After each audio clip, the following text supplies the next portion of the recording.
Alright, so today we got in a Red Sea reefer. I think it's the 625 model, 130 gallon or so. Customer had the known issue with Red Sea, and that's the splitting. This thing physically is splitting, and you can just see it. I know this is a pretty known issue with these Red Sea tanks. I can't believe they haven't fixed it yet. It's just wild. So we're going to do a full reseal, interior reseal. I got to tear it all out, clean it really well, lay a new solid bead down, but I think we're also going to add some glass to it. We're going to add some bracing. I'm not sure exactly what we're going to do yet. I know they got the European brace style where you just go in the inner parameter of the tank, and that's supposed to help prevent this issue. But for now, we're just going to get all the silicone taken out, get it cleaned up, looking nice, and prep to at least get it ready to go again. But also we're going to prep it to add some more structure strength to this thing so we don't have this happen again. All right, we got the tank cleaned up, got most of the old silicone out. I still got to hit this back line. That was laid differently than the rest. It's kind of odd.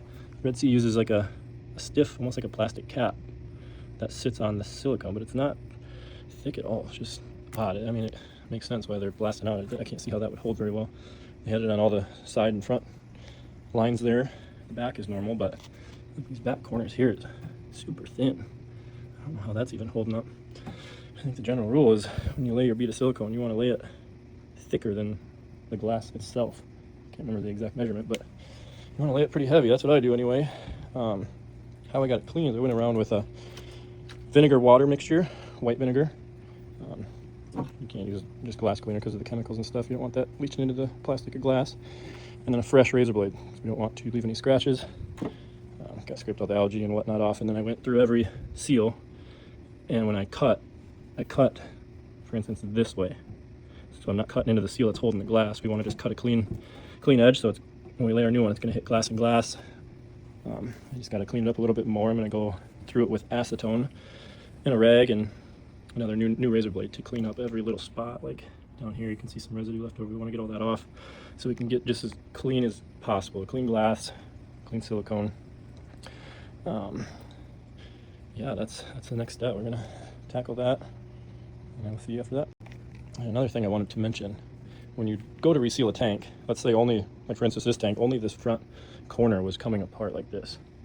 So some people are like, "Oh, I'll just lay a new bead right here," and that's not the correct way to do it. You actually need to redo the whole thing because old silicone does not cure to new silicone, and vice versa. Like you lay some new stuff, try to put it on some old silicone, it's not going to cure together correctly.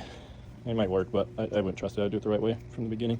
I'm probably not going to redo all of the overflow box because that's not as important. There's just a little bead holding that. I'll do the bottom just because I'm going to go around anyway. But yeah, when you do it all. No half-ass jobs here. All right, officially all clean, all the silicone removed. Got my supervisors here, make sure I'm doing anything good. Yeah, it wasn't too bad. We've had worse. We just went through and made sure I cleaned up everything best I could with the razor blades without compromising the structure anymore. Digging into here. Next, we're going to hit it with some acetone. Not a ton. I'm not going to pour it on there or nothing. Just put it on a rag. Start wiping down the glass where we're going to be putting the new silicone. That's just going to make sure the remainder of any little bit of silicone that is hanging onto the glass will be removed. And our new bead is going to adhere perfectly. It's got to be clean as a whistle for it to really cure and stick and do its job. Here's the stuff I'll be using. Just from Amazon. It's just fingernail polish remover. Tools I use for the last part here. This thing was awesome. Definitely recommend that. And like I said, keep your razor blades fresh. Be doing some tape after that. Hit it with silicone and off to the races. Let's go. Okay, next step. I got it all wiped down with the acetone. All the corners where the silicone was previously to make sure it's nice and clean. No residue left over. I want it to be bare glass. Next step now is I'm going to be marking out, I'm going to measure out and then mark lines for when I lay the tape. Now I'm going to lay this painter's tape on all edges of the tank. So I'm going to have some here, here, here, here. Basically where I'm going to put silicone, I'm going to have it on two sides. So when I lay my silicone, it's going to go in between the tape and it's going to make a perfectly straight line, a beautiful bead of silicone so it looks even and everything looks good. Now how I'm going to measure it out. So I go take the thickness of the tank we're at like 5/8 inch thick glass on this Red Sea tank. That would be a lot of silicone, so I'm just going to probably do a 1/2 inch. So what I'm going to do is take a Sharpie and mark multiple little marks of 1/2 inch. So I'll go here, put a 1/2 inch mark, and then go down the tank all over, so on and so forth, so that I can connect all the dots. I'm not going to connect it with the Sharpie, but when I lay the tape all the way down, I can connect each dot with the tape, so I know it's a perfectly straight line. Now, you're going to do it on all angles, so it gets kind of tough to do it on the side ones when you got to be sideways doing it, but I promise if you take a little extra time and mark it all out, lay your tape perfectly straight, it looks so much better at the end of it. I will check back in once I got the tape laid. All right, I got all the taping done. Center lines, the overlap lines are all cut out. You can see it's just going to be basically a seamless gap around everywhere where silicone is going. Man, that looks nice. I don't know about you guys, but something about this type of stuff, straight lines and clean cuts, just really helps my OCD. It looks good, it feels good. If you know, you know. But what I'm going to do next is just take some acetone again and hit the gaps here where the silicone is going to go, just to do one last clean. Make sure there's no greasy fingerprints or clean up any showing marker or just stuff. I mean, the silicone needs a clean surface. That's what's really important. So I'm just going to hit it again. Not a lot, because I don't want the tape to dissolve or ruin the tape job here. But yeah, so I'm going to do that quick and then on to the fun part.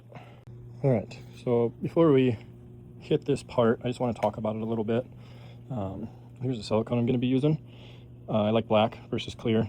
I think it just looks better. This is just from Amazon. The biggest thing is make sure it is aquatic life safe, aquarium safe, waterproof, yada yada yada. I've used this before, it works good. Second thing, definitely recommended to do it in a well ventilated area, in your garage, outside. Now, I'm a little bit limited in South Dakota. It's probably 10 degrees outside, if that. So I'm not gonna be able to do it outside. I'm gonna go ahead and do it in my basement. Now it's gonna be strong, it's gonna smell heavily, but got a fan here. I'll probably open the door for a bit. Let it cure, but not let it get too cold in here, because it does need to stay a certain temperature for it to cure properly. The bottle will say what you want to do there. I should do it in the hot tub room, but I don't know if I can get it in there very easy. Yeah, that's the main thing. Oh, and make sure you're prepped and ready to go. Once you start, you don't want to stop. You're going to want to hit it one smooth bead all the way around. If you run out, if you need a rag, if you mess up, there's no stopping. If you do, you're going to mess it up. Make sure you got all your materials prepped, ready, towels, silicone, whatever you need. Now, what I'm going to do here is, if I start on the bottom, go down, up, stop. I like to do like the longest passes I can, just without stopping. Every time you stop, there's a big glob. Doesn't look very good. And once I get it all laid, I'm going to go over it, the thick bead with my finger, probably my thumb because it's a bigger area, and just press it down, smooth it out. This is where the tape comes in handy, because then it's going to smear onto the tape, but it's not going to look bad.